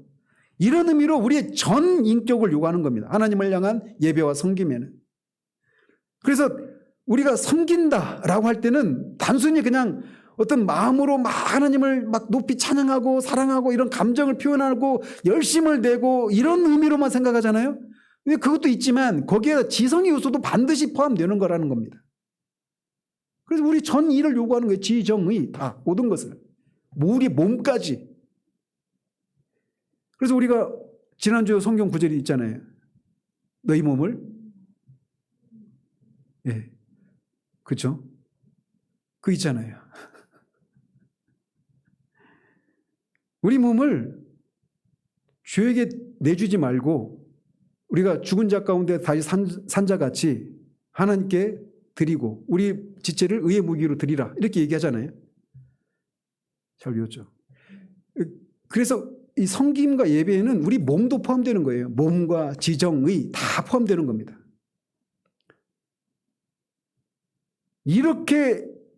그래서 이런 총체적 관점과 함께라야 우리 예배는 우리의 생활 스타일로 자리 잡을 수 있는 것입니다. 그리고 이렇게 되면 우리가 꼭 예배당에 나와서만 하나님을 예배할 수 있는 것이 아니라 우리의 모든 삶의 자리 가운데서 예배할 수 있는 거예요. 우리 지정, 감정, 의지, 열정, 우리의 몸, 이 모든 것들, 이게 예배당에서만 작동하는 게 아니잖아요. 그래서 자연 만물을 보면서도 우리가 보고 느끼고 감정 막 느끼고 이런 것을 통해서 막 우리가 하나님을 자연 만물과 함께 하나님의 어떠하심을 발견하고 이것을 묵상하면서 거기서 발견된 하나님을 찬양하고 예배할 수 있는 겁니다. 우리 직장에서도, 우리의 가정에서도.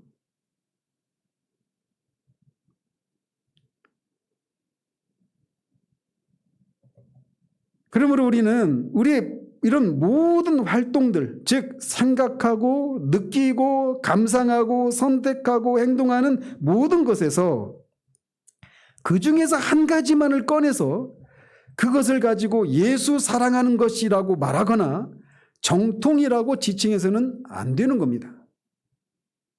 예수 사랑하는 것 안에는 이런 모든 것이 다 포함되는 거예요. 그리고 정통이라고 하는 개념에도 이게 모든 게 포함되는 겁니다. 그러니까 지성의 작업만 있고 그 교리가 말해주고 있는 것에 우리가 막 매료되는 것을 통해서 우리 마음에서 솟구쳐 나오는 예배 감정 이런 것들 없고 삶으로 이어지는 것도 없고 몸으로 그 깨달은 진리를 실천하는 것이 없는 정통, 이거는 죽은 정통이에요. 아무런 의미가 없는 정통인 겁니다. 제가 그런 개혁주의를 조심해야 된다고 말하는 거예요. 이것은 마치 우리가 생각하고 느끼고 감상하고 선택하고 행동하는 이 모든 총체적인 것 중에 한 가지만을 꺼내서 예수 사랑하는 것이다 또는 정통이다 이렇게 말하는 것은 마치 우리의 입이나 식도, 위장 하나만을 가리켜서 이게 소화기능이다 이렇게 말하는 것과 같다라는 것입니다. 소화기능은 이 입으로부터 위까지, 그 십이지장까지 이게 다 연결되어서 소화기관이라고 하잖아요. 더 피부에 와닿죠. 세상에는 편협하고 반지성주의적인 교리주의, 교조주의가 상당히 많이 있습니다. 제가 볼 때는 근본주의나 엄밀한 개혁주의 진영에서 오히려 이런 것들이 굉장히 많아요. 그런데 그런 마음을 가진 사람은 하나님께서 그렇게 말씀했고 나는 그것을 믿고 있고 그것으로 끝이다 이런 식으로 얘기하곤 한다는 겁니다. 그러니까 그런 사람하고는 교제가 하기가 쉽지 않아요. 이런 형태의 사고방식은 반성을 피하고 논증을 회피하고 하나님께서 실제 어떤 말씀을 하셨는지에 대한 우리의 해석이 가져다주는 도전을 외면하는 모습입니다. 소위 보수 진영이라고 하는 우리 편에도 이러한 사람들은 상당히 많이 있습니다. 이런 사람들은 어쨌든지 우리는 상대방의 생각을 바꿔보려고 하는 무례를 범하지는 않을 거야 라고 하는 말을 때때로 하곤 합니다. 그런데 만약에 우리가 마음을 변화시킬 가능성이 도무지 없다면 우리가 다른 사람들, 특히 불신자들에게서 무엇을 기대할 수 있겠습니까? 우리는 그들이 복음을 받아들여서 그들의 마음을 바뀌기를 기대하고 복음을 전하는 것 아니에요? 그런데 나는 그 사람이 어떤 그런 마음을 바꾸려고 하는 이런 무리를 범하지 않을 것이다. 이렇게 말하는 게 옳은 마음의 태도가 아니잖아요. 만약 기독교가 진리임을 증명할 수 있다면 적어도 이론적으로는 기독교가 거짓임을 입증할 수 있는 가능성도 있어야만 합니다. 이론적이지만 그렇잖아요. 그러니까 보세요. 소크라테스가 어떤 얘기를 했어요. 근데 그 소크라테스가 한 말이 진리라면 그 소크라테스가 한 말이 거짓일 가능성도 열어놓고 그게 진짜인지 아닌지를 알아볼 수 있는 거잖아요. 그죠? 그래서 마찬가지로 기독교가 진리라면 순전히 이론적으로 기독교는 진리니까 이론적으로는 기독교가 거짓임을 입증할 수 있는 가능성도 있어야만 하는 겁니다. 즉 기독교의 진리성은 토론의 대상이 될 수 있다는 말이에요. 그러니까 이 토론의 대상이 아니라 그냥 무조건 믿어, 이게 덮어놓고 믿어 이런 게 아니라는 겁니다. 기독교는. 그래서 우리는 그런 기회를 이용해서 우리가 확신하는 바가 정말 옳은 것임을 확인해 볼 수 있어야 합니다. 그런데 어때요? 많은 현실 속에서는 그런 위험부담을 두려워하고 때때로 우리의 마음을 닫습니다. 내가 믿고 있는 이 기독교 진리가 진짜인지 아닌지를 검증해 보려고 하는 이런 모험을 하지 않아요. 만약에 내가 이렇게 30년, 50년 믿어왔는데 이게 거짓이면 어떡하지? 이런 두려움 때문에 그런 걸 아예 하지 않으려고 한단 말이에요. 가장 편한 방법이 뭐예요? 믿어왔던 대로 덮어놓고 믿는 겁니다. 이건 전혀 성경적이지 않은 거예요. 교리라고 하는 것은 단지 우리가 어쩌다 보니까 그런 교리에 의해서 그런 교리를 들으면서 자라났기 때문에 받아들여야 하는 것이 아닙니다. 이런 신앙을 무슨 신앙이라고 그래요? 뭐뭐하다? 뭐뭐적이다? 맹목적 신앙이라고 하는 겁니다. 왜 그렇게 믿어? 몰라. 아무튼 내가 어렸을 때부터 그렇게 믿어왔고 우리 부모님이 그렇게 믿으라고 했어. 우리 목사님도 그렇게 믿으라고 하는데 왜 믿어야 되는지 모르는 거예요. 믿어봤으니까 믿어야만 하니까 믿는 겁니다. 근데 그런 작업을 하려고 할 때 내가 믿고 있는 게 진짜인지 아닌지를 점검하려고 할 때 어때요? 일반적으로 우리는 아까 말씀드린 것처럼 두렵죠. 그런 도전을 안 하는 겁니다. 그러니까 어렸을 때 신앙생활을 하면서 기독교는 진리이기 때문에 얼마든지 누구든지 와라. 너도 오고 뭐 불교도 오고 힌두교도 오고 이슬람교도 오고 뭐 실존주의도 오고 낭만주의 오고 뭐 어떤 철학이라도 와. 그래서 그들이 기독교가 허구라고 하는 것을 공격할 때 우리가 그냥 움츠러드는 것이 아니라 들어와. 그래서 얼마든지 진리이기 때문에 이거를 우리가 명제화시키고 이거를 반박하고 토론하고 변론할 수 있단 말이에요. 기독교는 진리니까. 성경은 맹목적인 신앙을 요구하지 않고 이런 신앙에 대해서 종교개혁자들은 분연히 반대하여 일어난 겁니다. 그래서 칼빈이 얘기하잖아요. 목사는 교훈적이고 고백적이고 변증적이어야 한다. 설교는 그런 것이어야 합니다. 뭘 믿는지도 모르고 뭘 믿어야 되는지도 모르고 여러분 한번 유튜브에 그 유명한 목사님 설교 썸네일들 한번 보시고요. 제가 다 들어볼 수는 없고 그 쇼츠로 올라오는 거 막 보면 이창섭 목사님 설교 쇼츠로 굉장히 많이 떠요. 가장 많이 뜨는 것 같아요. 제가 볼 때. 그러면은 뭐뭐 합시다. 뭐뭐 하지 마십시다요. 왜 하지 말아야 되는지 왜 우리는 그것을 할 수 있는지 그 역사적이고 객관적인 이런 성경적인 이런 기초 교리 이거는 없어요. 전혀 없는 건 아니에요. 이게 거의 대부분을 차지해야 되는데 이게 없이 그냥 거의 대부분 뭐뭐 합시다 뭐뭐 하지 마십시다예요.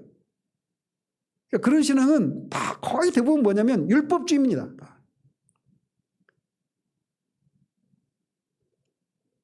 그렇기 때문에 복음주의자들은 단지 믿어야 된다는 말을 들었다는 이유만으로 어떤 교리를 그저 받아들여서는 안 되고 자기들이 믿고 있고 믿어야 된다고 강요되는 교리들에 대해서 검증을 해봐야 합니다. 그리고 이런 검증의 과정을 거쳐서 진짜 이게 진리구나라고 하는 것을 알 때 거기에서 열광하고 거기에서 열심히 나고 거기에서 충성이 나오는 거예요. 바로 이것이 종교개혁자들이 말했던 개혁된 교회는 하나님의 말씀에 따라 계속해서 개혁되어야 한다라고 하는 말이 의미입니다. 아주 굉장히 유명한 라틴어 문구예요. 에클레시아 레포르마타 셈페르 레포르만다 에스트. 저도 보고 읽어요. 그리고 진정 이런 종류의 사고는 폐쇄적이거나 편협한 마음을 낳지 않게 됩니다.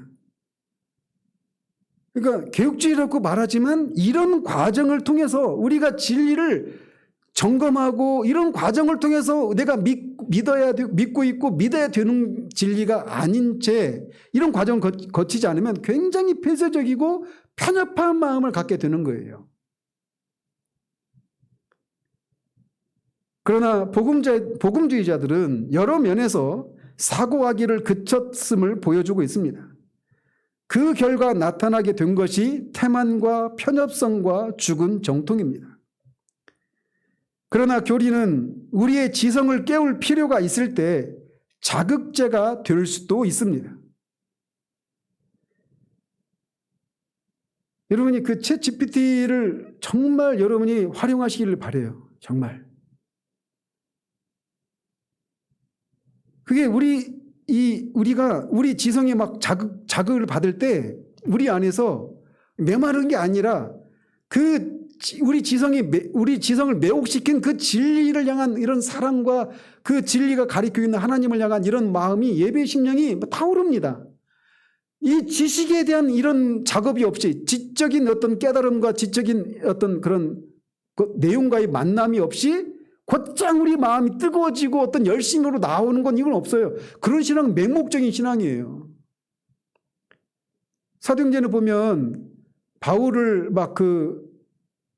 어떤 동네 에베소 사람들이 막 죽이라고 막 했잖아요.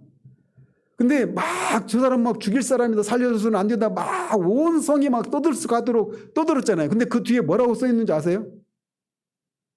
그 모인 사람들의 태반은 왜 모였는지 모르고 그렇게 외치고 있다라고 얘기하잖아요. 웃기지 않습니까? 그러니까 어떤 내용을 알지 못한 채도 우리는 얼마든지 감정적으로 고양되고 충만해지고 열심을 낼 수 있는 거예요. 그 내용이 뭔지 모른 채도 말이에요. 그게 옳은지 그른지 이것도 없이. 그래서 실제로 교리는 우리의 지성을 깨울 필요가 있을 때 자극제가 될 수도 있습니다. 될 수도 있다는 말을 통해서 들지 않을 수도 있다라고 하는 것을, 가능성을 열어놓고 있는 거예요. 잘 해야 된다라는 거죠. 그래서 마이크 루터는 이런 얘기를 합니다. 자신이 기독교가 지적인 삶에 아무런 도움을 주지 못하는 무용지물이라는 생각이 들 때가 있었대요.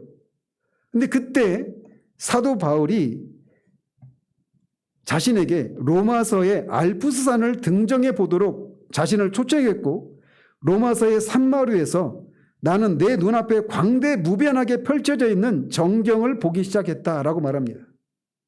우리가 금요일날 계속해서 로마서 강의를 하고 있지만, 로마서 강의는 얼마나 굉장히 합리적이고 얼마나 논리적입니까? 그죠? 그리고 특별히 사도의 논리 전개 방식은 무엇인가를 선언하고 그것을 왜 그렇게 말했는지에 대한 구체적인 사례들을 열거하는 방식으로, 논리가 굉장히 논리적이죠.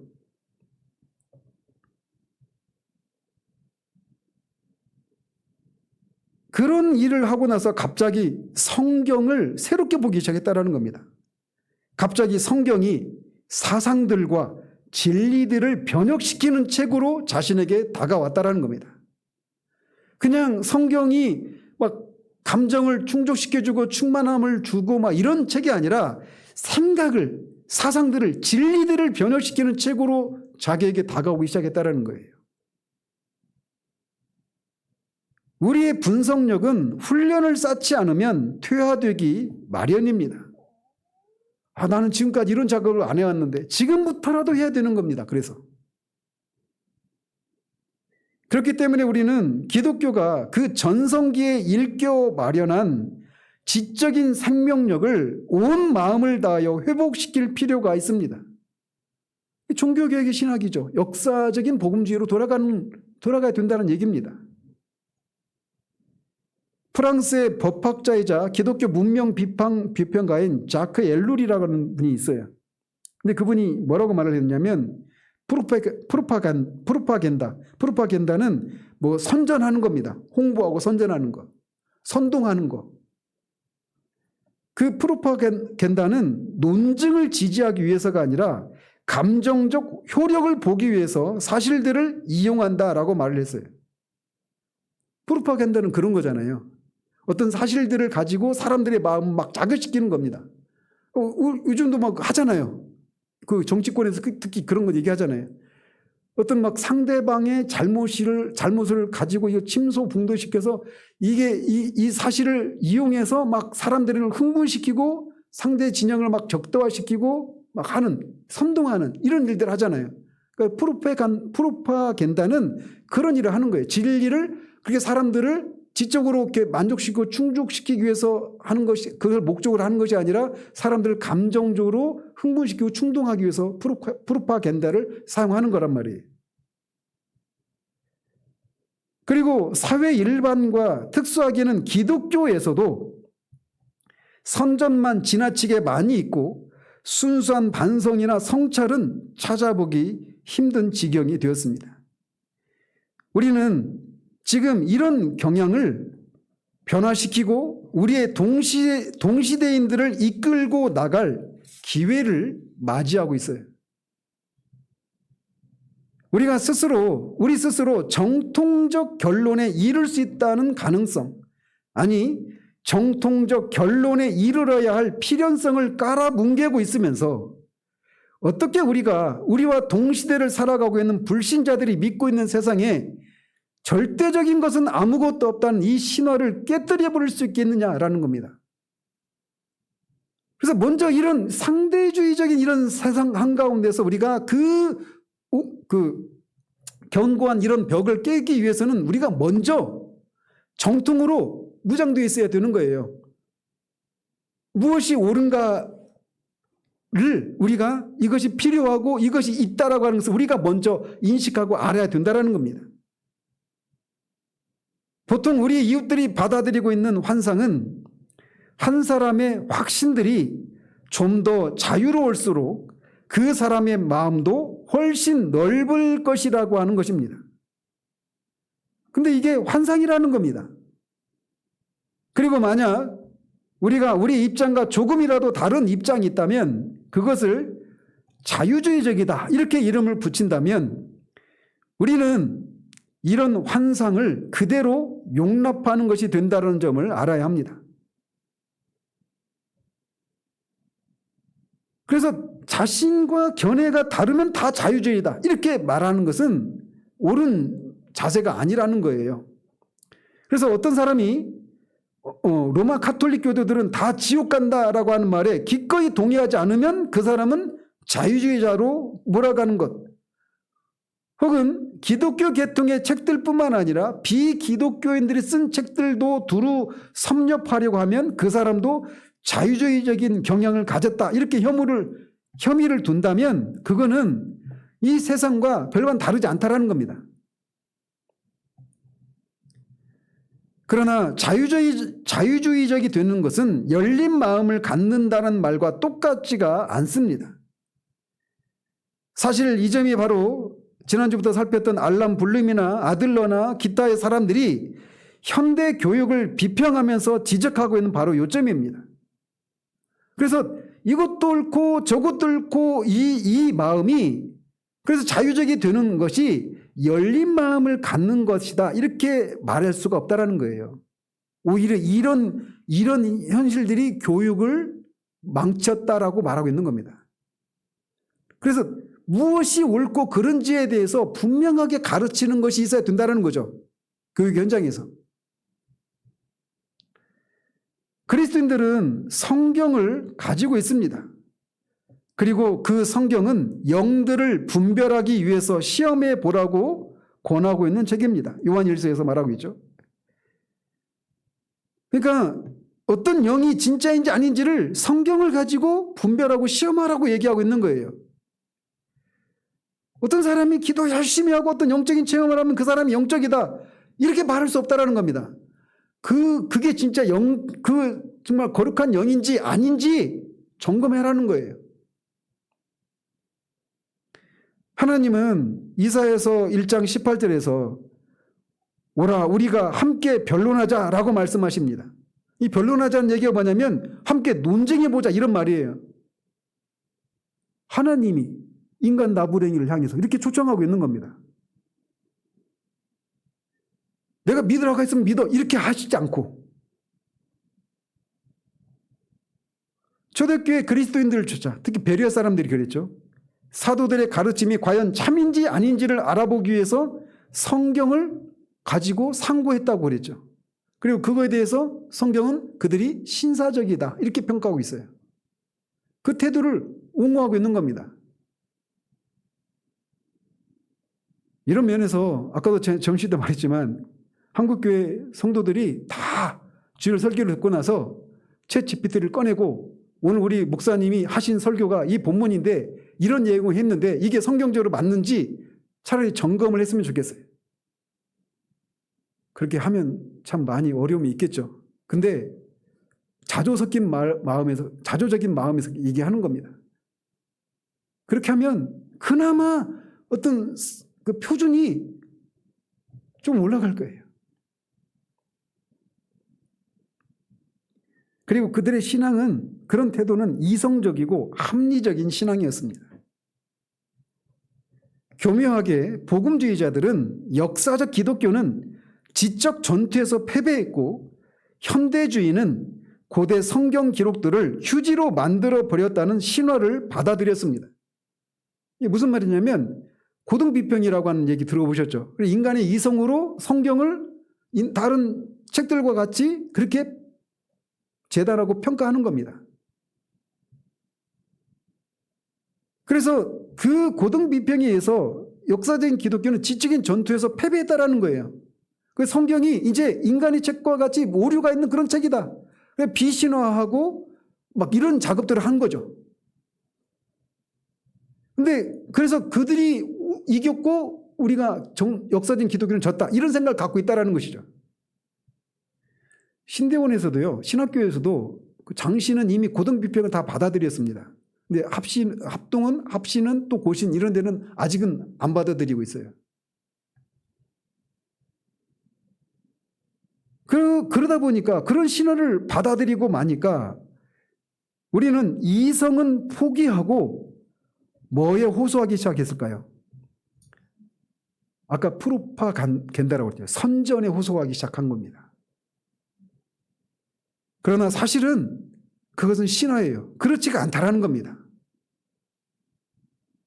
원래 새로운 어떤 이전에 경험하지 못했던 어떤 새로운 어떤 기독교의 적이 나타나면 그 당시에는 한 번도 경험하지 못한 것들이기 때문에 교회가 수세적인 입장이 몰리게 됩니다. 항상. 교회 역사는 항상 이단들이 교회의 정통 교리를 도전하는 것에 대해서 교회가 다시 한번 각성하고 성경적으로 그것을 디펜스하는 이런 과정을 통해서 교회가 더 견고해지고 교리의 체계가 더 확대되고 하는 이런 과정을 거쳐왔던 거예요. 근데 처음에 그런 공격을 받으면 당연히 한 번도 안 받아본 공격이니까 수세 입장이 있겠죠. 수세적인 입장이. 그래서 처음 고등비평이 일어날 때 19세기 중반부터 일어났는데 서구에서부터 그때는 기독교가 완전히 그냥 초토화되다시피 했어요. 성경이 오류가 없는 책이라고 알았는데 고등비평에 의하니까 이것도 오류가 있고 저것도 모순되고 하면서 막 성경이 막 난도질이 되기 시작한 겁니다. 그런 시대에 하나님이 가이퍼나 바빙크를 세우신 거예요. 제가 그때 말했죠, 여러분. 근데 고고학과 생물학과 심지어 성경 연구에 있어서까지도 1920년대와 1930년대에 그 방향이 상당히 변화했다라는 겁니다. 그러니까 거의 100년 가까운 전에는 교회가 완전히 수세적인 입장이 있었는데 성경이 말하는 이런 그 진술들이 고고학이나 생물학이나 생물학이니까 다윈의 진화론 이런 거겠죠? 고고학도 마찬가지고 고고학이나 생물학이나 또는 어떤 성경 그 자체에 대한 이런 것들도 다 처음에는 수세적인 입장이 있었는데 1920년대 30년대 정도 가니까 이 입장이 바뀌기 시작했다는 겁니다. 근데 그 복음주의자들이 기독교가 패배했다 이런 입장이라는 거예요. 근데 그렇지 않다라는 겁니다. 복음주의자들이 점차 기독교의 객관적이며 역사성이 있으며 사실적인 신빙성에 대한 확신을 잃어가고 있는 동안 많은 비기독교 과학자들과 역사가들과 여타의 사실 발견자들은 기독교가 가지고 있는 증거의 힘을 오히려 그들이 인정하기 시작했다는 겁니다. 1920년대 30년대 들어서면서. 그래서 프린스턴 신학교에서 가르치고 있는 철학자인 디오게네스 알렌이 이런 말을 했대요. 그러므로 그리스도인들이 계속해서 수세적이 될 필요가 없다. 하나님의 가능성을 배제하고 출발한 철학과 과학의 기반은 붕괴했다. 우리가 자율적인 우주에 살고 있다는 확신은 더 이상 철학적 동의를 받을 수 없다고 격려하고 있다는 겁니다. 그러니 이제 더 이상 물러서지 말아야 된다는 겁니다. 근데 저는 이런 얘기 하면은 마음에 그런 울컥함이 있어요. 진짜 그 장판교에 서 있는 장비같이 하나님의 사람들이 바빙크나 비비, 벤자민 오필드나 카이퍼나 이런 교회 신학자들을 하나님이 일으키셔서 고등 비평과 과학과 생물학과 이런 것으로 교회를 공격하고 성경의 무호성을 공격하는 이런, 그리고 대부분이 다 물러가고 자빠지고 우린 졌다라고 하는 이런 시대에 하나님이 그런 교회 신학자들을 일으켜서 그렇지 않다라고 외치는 일들을 하셨고 실제로 그런 일이 일어나고 있다는 겁니다. 그리고 이것이 이 모든 것 속에 담겨 있는 좋은 소식입니다. 지금은 우리가 전위 부대로 거칠게 나설 때가 아니라 훈련을 할 때입니다. 즉 지금 당장 눈에 띄게 나서서 혁신적이거나 급진적인 행동을 하기보다는 기본을 다지고 내실을 기하며 역량을 키우는 데 집중해야 합니다. 그래야 우리는 오는 시대에 우리의 입장을 잘 제시할 수가 있을 것입니다.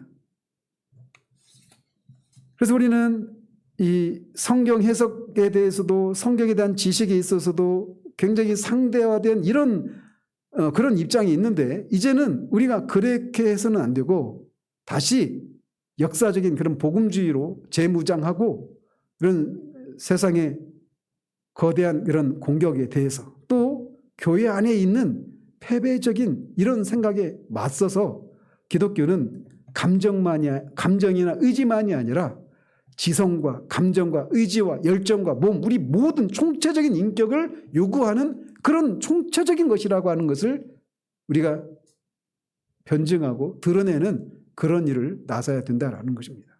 기도하겠습니다.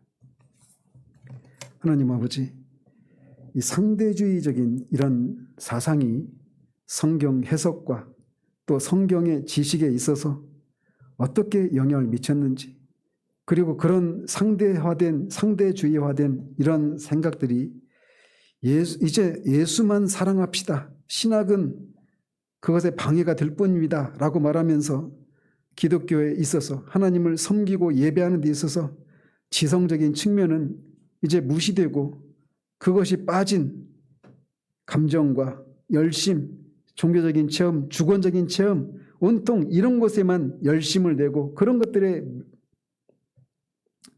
경도된 그런 것들은 결코 성경적이지도 않고 또 우리가 계속해서 그런 처지에 있을 필요도 없다라고 하는 사실들을 다시금 살펴보았습니다.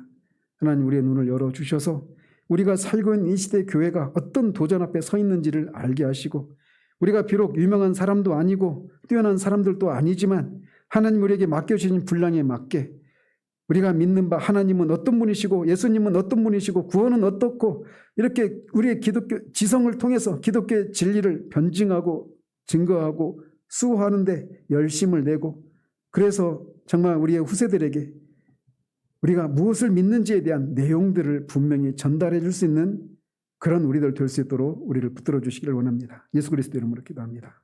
아멘.